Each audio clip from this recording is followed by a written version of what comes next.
Με ιδιαίτερη χαρά είμαι στη Θεσσαλονίκη, στην πόλη που γεννήθηκα και γι' αυτό σας ευχαριστώ θερμά για την πρόσκλησή σας.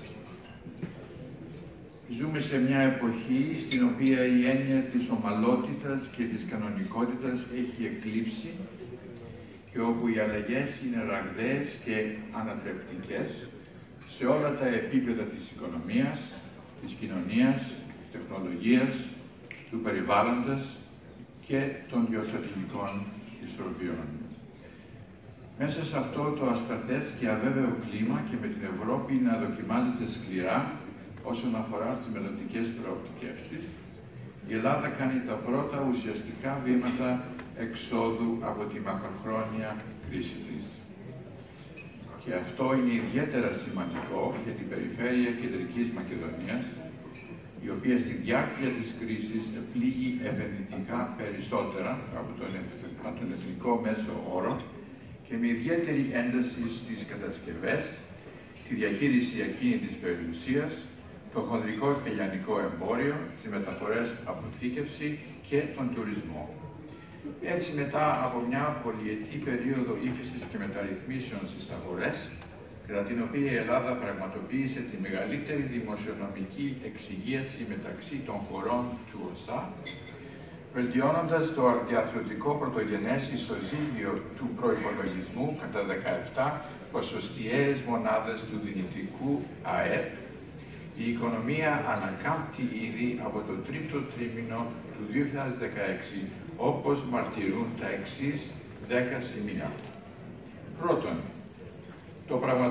το πραγματικό ΑΕΠ το τρίτο τρίμηνο αυξήθηκε ετησίως 1,8%, προδικάζοντας το οριακό θετικό κλείσιμο του έτους, και ενώ οι εκτιμήσεις του ΔΝΤ και της Ευρωπαϊκής Ένωσης για το 2017 αναφέρουν άνοδο κατά 2,8%.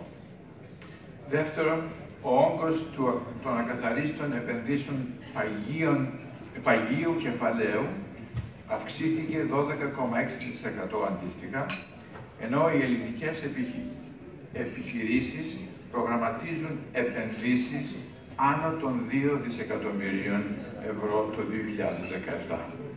Τρίτον, οι εξαγωγές αγαθών και υπηρεσιών επεκτάθηκαν 10,2%, αποφέροντας ένα θετικό πλεόνασμα τρεχουσών συναλλαγών για πρώτη φορά στη χώρα μας από το 1948.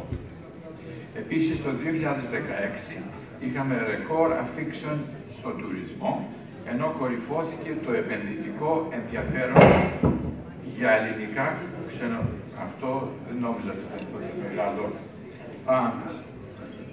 Κορυφώθηκε το επενδυτικό ενδιαφέρον για ελληνικά ξενοδοχεία με 140 επενδύσεις. Τέταρτον, η ιδιωτική κατανάλωση αυξήθηκε 5,1% σε ετήσια βάση σε πραγματικούς όρους οικονομίας το ίδιο διάστημα, ενώ το Δεκέμβριο σταμάτησε ο αποπληθωρισμός με το δείκτη τιμών καταναλωτή να μένει σταθερός σε ετήσια βάση για να αυξάνει 1% έναντι του Νοεμβρίου. Πέμπτον, οι ξένες άμεσες επενδύσεις υπερδιπλασιάστηκαν την περίοδο Ιανουαρίου του Οκτωβρίου από 703 εκατομμύρια ευρώ το 2015 σε 2.303 εκατομμύρια ευρώ το 2016, σημειώνοντας ετήσια αύξηση 228%.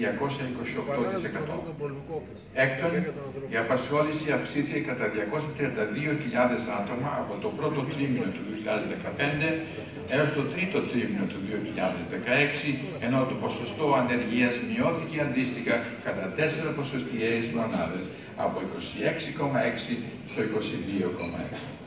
Έβδομον, η ανταγωνιστικότητα του κόστους της εργασίας βελτιώθηκε κατά 24% έναντι 37 χωρών την περίοδο 2009-2015. Όγδον, τη διετία 2016-2017 η Ελλάδα υλοποιεί ένα από τα μεγαλύτερα εν εξελίξη προγράμματα ιδιωτικοποιήσεων παγκοσμίως, συμπαραβαίνουν του Κόσκο, τα περιφερειακά αεροδρόμια, το ελληνικό και άλλα, το οποίο αναμένεται να φέρει πρόσθετες επενδύσεις ύψους 1,6 δισεκατομμυρίων ευρώ το 2017. 9. Ακόμη στο 11ο 2016, ο γενικός δείκτης βιομηχανικής παραγωγής σημειώνει άνοδο 2,3% ετησίως έναντι μόλις 0,5% της αντίστοιχης περίοδου του 2015 και τέλος, σε συνδυασμό με τα παραπάνω, η επιτυχής ανακεφαλοποίηση των τραπεζών και η αναβάθμιση των ελληνικών συστημικών τραπεζών από το Διεθνή Οίκο Αξιολόγησης Moody's συνέβαλαν στη βελτίωση του οικονομικού κλίματος στις 94,6 μονάδες το Δεκέμβριο του 2016 από 92,4 μονάδες το Νοέμβριο, όπως δείχνει η μελέτη του ΑΕΟΒΕ.